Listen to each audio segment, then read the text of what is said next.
Good afternoon, grade 10s. Welcome back to your second Zoom lesson.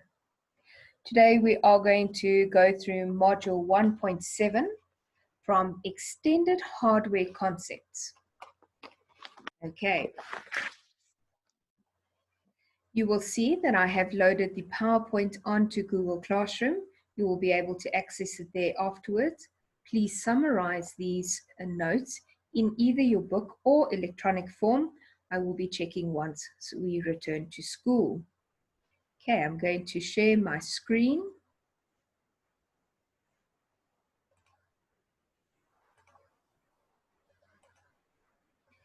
So as I said earlier, we're going to cover the extended hardware concepts. This is from your Study Opportunities textbook, page 64. The section that we are going to focus on, input and output devices. Okay, there are different ones, pointing devices, sensors, gaming devices, etc. Storage devices and media. Processing and the motherboard, and there will be a test and improve at the end. Okay, so we know now something about hardware and software. We have also looked at some of the basic input and output devices.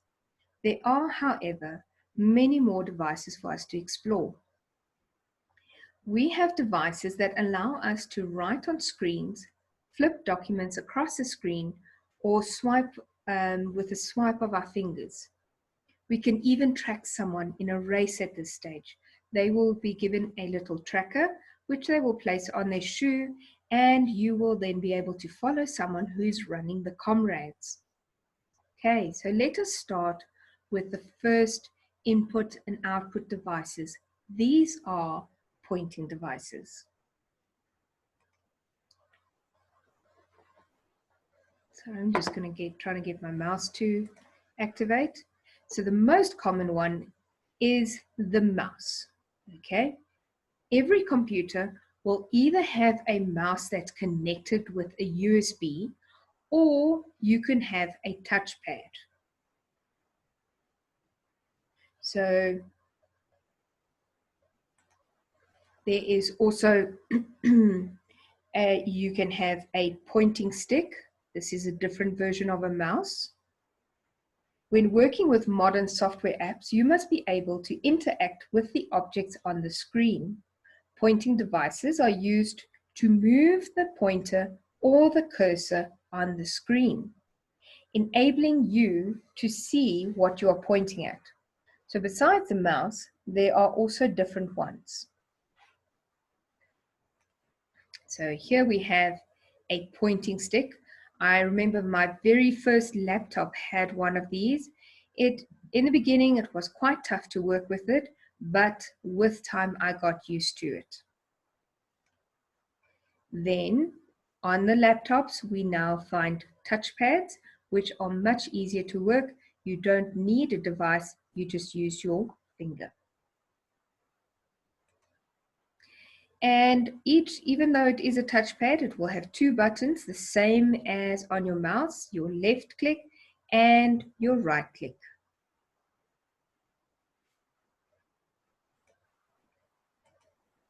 Okay, the first ones we are going to focus on is the pen input device. A pen or a stylus, okay, I'm going to quickly show you over here. This is a stylus that you can use to write on tablets and on cell phones. They are specialized. This one is quite a fancy one. It's even got a little button that is the same as the buttons on your mouse. Okay, so a pen or stylus is an input device used together with a pressure-sensitive digitizing tablet. Images drawn on the screen appear on the computer screen. So in the past, if you had to draw something, you did it on pen and paper. Now, you could actually design artwork on your tablet and you could publish it electronically. These devices are perfect for anyone doing artistic work on a computer. They allow you to draw far more naturally and accurately than you ever could with a mouse. Have you ever tried to write your name with a mouse in, say, for example, Paint? It is really, really difficult. Okay. You can also get special pens or styluses that work with touch screens, but these are just substitutes for a finger and reduce the oily smudges on the screen left by fingers, and they can be have more precision. Okay. The next one we're going to look at is a trackball. Okay. A trackball is a large ball rolled by the thumb. Okay. We don't often see these anymore, but they do still exist. It works like a mouse, except you don't move it around. You roll the ball with your thumb. So you're going to use, instead of moving the mouse up and down, you're just going to simply roll this ball and it will move your cursor. Trackballs are often used by people with disabilities, especially someone who might have a lack of fine motor control. Okay, so remember, technology is developing, and it is developing for all people, of your able-bodied and your disabled body people. The next one we are going to look at is the pointing devices. Okay, so when working with modern software, you must be able to interact with the screen.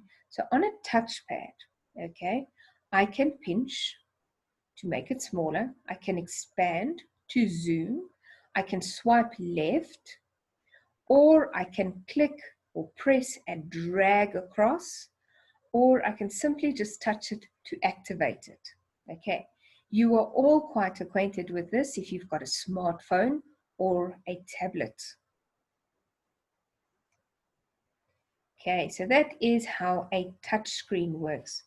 Many modern devices like smartphones and tablets use the screen as both an input and an output device.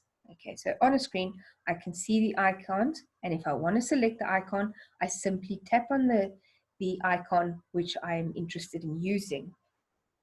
Such a screen is called a touch screen. Used as input devices, some touch screens respond to finger touch, while others are designed to work with a stylus. The touchscreen is effective because it makes you feel as if you're working directly with the content on the device.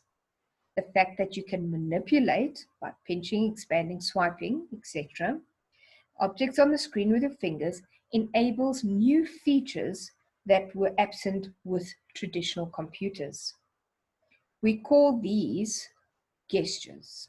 Okay, so that's a nice little question there. We'll define what is a gesture with a pointing device. These gestures control the computer in new ways, such as pinching, zooming, and swiping. Okay, so pinch is to zoom out. Expand, zoom in. Okay, so expand it's going to make it bigger. Twist two fingers, rotate. Okay. Swipe, I can scroll the direction of the swipe, go to another screen, and touch and drag, which is the same as click and drag on your computer. Okay. The next one we are going to focus on is sensors. Now, mobile devices have built-in sensors that constantly provide input to those devices. Mostly, you do not know about this, and you do not have to do anything in order for it to happen. Sensors are getting smaller and cheaper all the time. So you can expect that their use will increase. So let's take a look at the different sensors that we have around us. The first one is the accelerometer. Okay, so even in your cell phone, you will have an accelerometer. What this does, it detects movement. And the accelerometer allows the device to change the orientation of the screen. So whether it is horizontal, or vertical. So depending on how I hold my cell phone, okay, when I hold it up this way, it's going to put my screen vertically. And when I change it down this way, it is going to change it horizontally. Okay.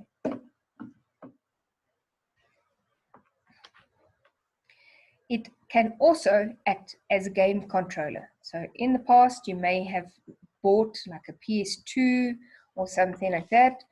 Now, a lot of the games are activated on, or we are able to use our cell phones or our tablets. The next sensor we're going to focus on is a temperature sensor. Now, many devices have temperature sensors to safeguard them, even your computer. Now, why do I need a temperature sensor? So that if my computer gets too hot and it continues heating up, it can do damage to the components and the motherboard. So what it does is, as soon as it hits 100 degrees, it will switch off. It's happened to me. I had a very old computer, and when I was trying to run a video and still work on documents, I could hear the fan. Even this fan now is running a bit. When it got too hot, when it got to 100 degrees, my device actually switched off. Then we have light sensors. Now, light sensors, these will adjust the brightness of the screen. So depending on if you're in a dark room, then it could light up, or outside, it might dim it. And also, it picks up what time of day or night it is. If you're looking at your screen at night, even with a GPS, it is going to switch over to night mode. Okay. So light sensor can also switch off the screen. Then we have an electronic compass. This sensor works just like the good old compass you used to use when you went hiking. And it shows you the direction in which the device is pointing. Now, there are many apps that are available that actually use this electronic compass, like your GPS. And for example, I use the app Waze when I'm driving because it will show me where I am going. The next input and output device I'm going to focus on is gaming devices. Now, we all enjoy gaming. So let us take a look at this.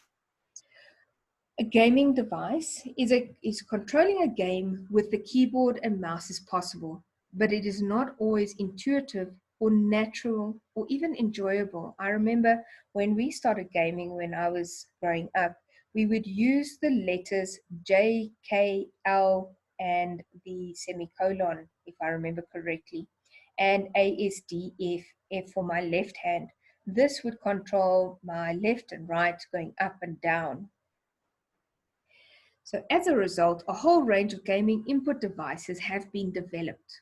From the simple joystick, as you can see, this is one of the oldest and simplest controllers, all the way to one of the more modern game controllers. So it will have 2 mini joysticks over here, 4 triggers, depending, and each one will have a different function, and 8 other control buttons.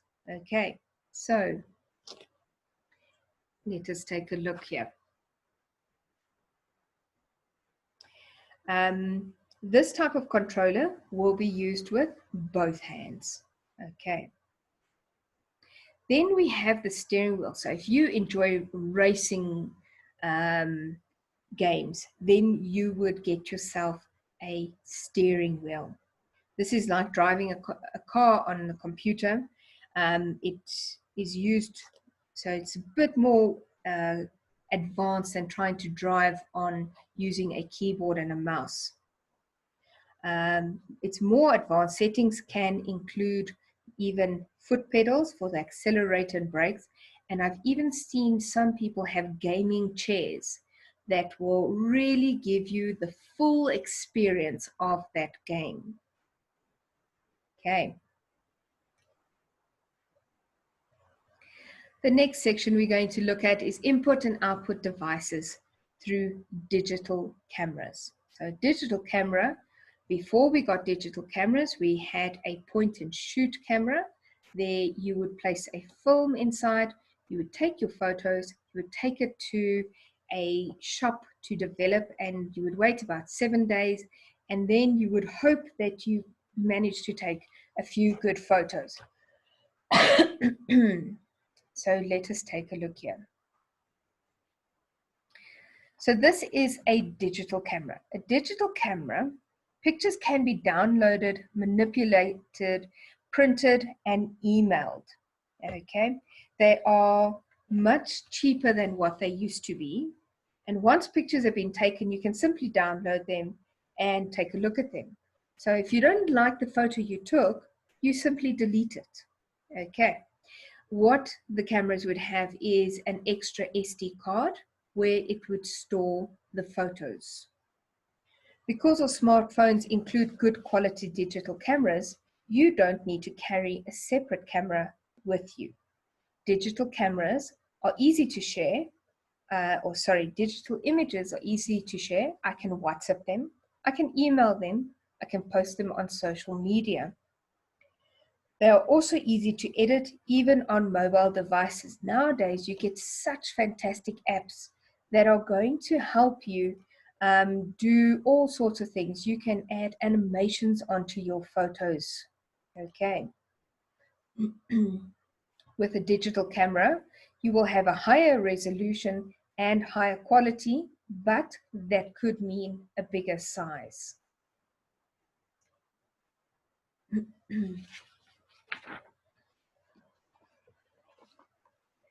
So an issue to bear in mind, I'm just going to go one slide back, is the maximum resolution of the camera given in megapixels or MP.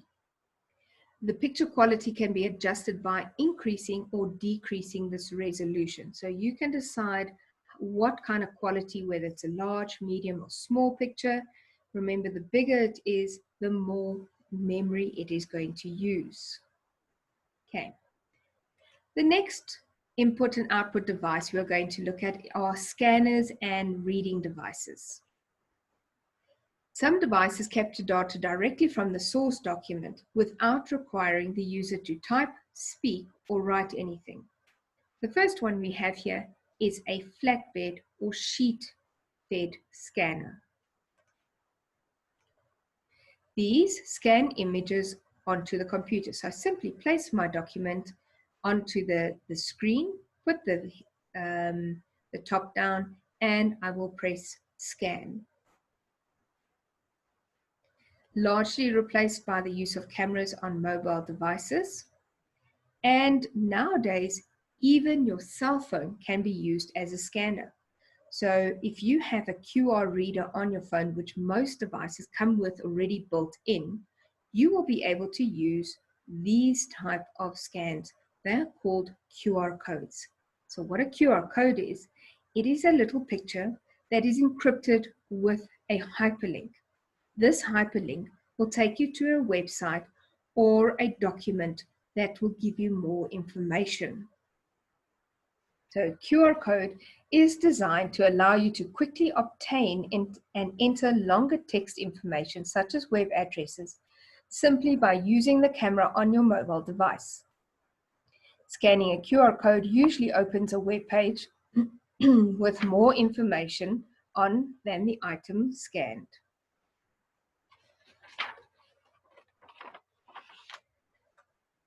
Let us take a look at our next input device. Barcode readers. Now, if you've been into a shop, which I'm sure all of you have been, you will, in the olden days, they would enter.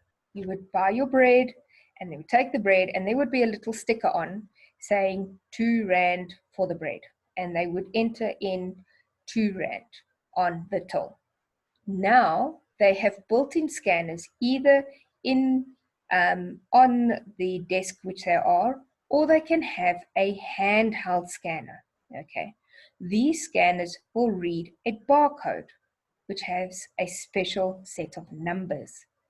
Okay, The benefit of a barcode scanner is that it is quicker to work with and more accurate than if I had to enter in the number. So barcode scan to access extra information about an item. So I can use it to buy something like the price. I can get the codes on a central database. I can even update records for stock taking and sales figures. So remember, places like Pick and Pay or Macro will have a database. Then I would scan my item. It will then access my database and go and find the information I'm looking for.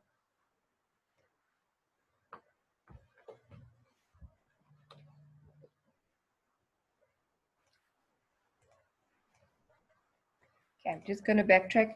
Let's see what are the benefits of a barcode system. The computer uses the barcode to access the additional information which we just said. It's much faster than if a human could type it. It is more accurate. It is faster. The goods do not have to be relabeled if the price changes. Now, this is a big one. About a year or two ago, the VAT amount changed from 14% to 15%. Now, imagine having to go through Pick and Pay and change every single item and put on a new price. But now, because of technology, we simply go into our database where the VAT column is. Instead of 14, I just write to 15%, and all my prices are adjusted accordingly throughout the system. The data obtained by scanning can also be fed back into the database and be used to update records of stock taking. So the great thing of using a barcode scanner, as soon as my item is scanned at the till, it is deducted off the database. So it says that there is one less of an item. So stock control is much easier than when we started working. So I remember in high school, at the end of the month, we would go to Checkers and pharmacies and we would help them with stock control. We would have to pack everything off the shelves, count each item, write it down, pack it all back again. Okay, so this was done once a month. Okay, now I will know instantly how many, say for example, Ultramel custards are on my shelf. Okay, the next one we are going to take a look at is biometric scanners.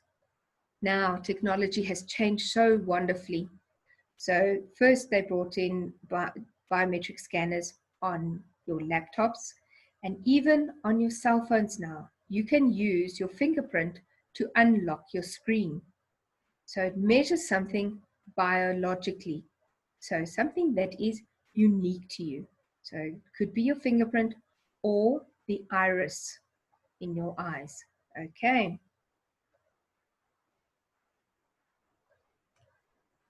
Then we have card input. Okay. Bank cards and credit cards and many other types of cards store data magnetically.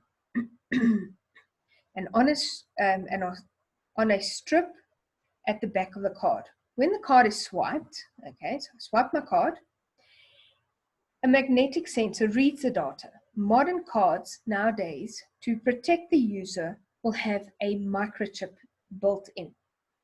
So this is used to prevent the illegal duplication of cards. Okay.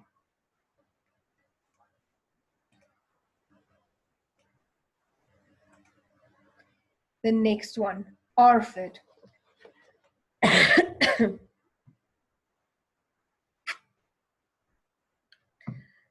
So an ARFID stands for radio frequency identification.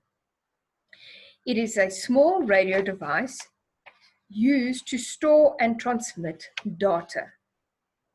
So what they would do is if you've ever heard them speak about, have you chipped your pet? So basically what they do is they place a tiny little ARFID under the skin of the cat or the dog, so that if they do get out of your yard and someone picks them up, they can take them to a vet where they are scanned with a special RFID scanner and picked up and find who the owner of the animal is.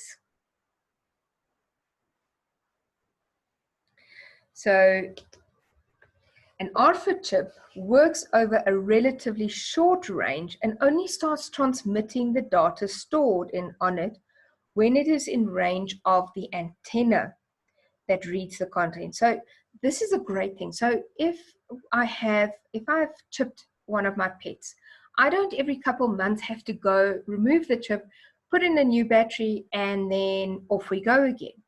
So it only activates when the scanner is brought close to it. So RFID chips or tags have many applications such as security control systems, pet identification chips, even e-tags. So if you have an e-tag in your car, that is the same principle, they use the same principle as the RFID. It is thought that these will eventually replace barcodes as their prices drop. So as they become cheaper, they could possibly replace the barcodes. Just imagine it. You simply push your trolley of groceries through the till point. So you're busy walking, you go through the till point, all your items are scanned, you don't have to unpack the trolley, and you just walk out. How wonderful would that have been during this lockdown? That we don't have too many people touching our items. We could simply just take it from the shelf, put it into our trolley, go through the scanner, and walk straight out. Obviously, it is going to be linked to a device that will deduct off our accounts. One of these shops you can go and look at, Amazon shop. They have one of these shops where it's linked to your cell phone, and what you do is as you go in, you scan your cell phone, a barcode like a QR code, and it acknowledges that you are there. And as you take off items off the shelf, it will recognize what you are removing, and then you walk straight out again. I would love to try one of those shops. A more controversial use is the possibility of implanting them under the skin of humans. So if you've watched any of these action movies, sometimes someone has tried to place an RFID under someone's skin in order to track them. Not exactly what they were intended for. Okay, so character recognition, OMR, optical mark recognition. This is a scan and mark test. So what this is, when you go to university and you do a multiple choice, you will get a page with lots of numbers from 1 to 100 and it's a little sequence. And all you do is for your multiple choice, you color in the answer, A, B, C, or D for each question. They take your paper, your script, place it in under the scanner, and it will mark your question paper. So what is very important is that you don't scratch too deeply. If you made a mistake, then it might pick up the wrong answer. Okay.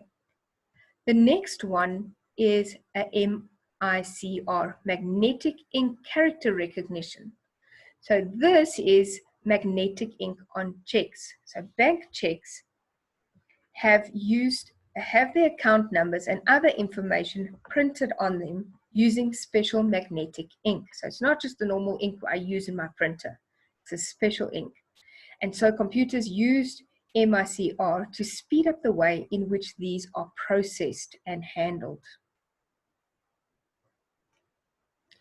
Then OCR, optical character recognition. Okay, this is where I can scan in my document. Scanning a document does not provide you with the type of digital document that can immediately be edited using a word processor. Scanning creates images, while word processors work with text. So now I can't adjust the document I was working on. If I've got an OCR software, it is going to, I scan in my item, it will acknowledge that there is text, and I will be able to amend. Say I made a spelling mistake and I need to fix it.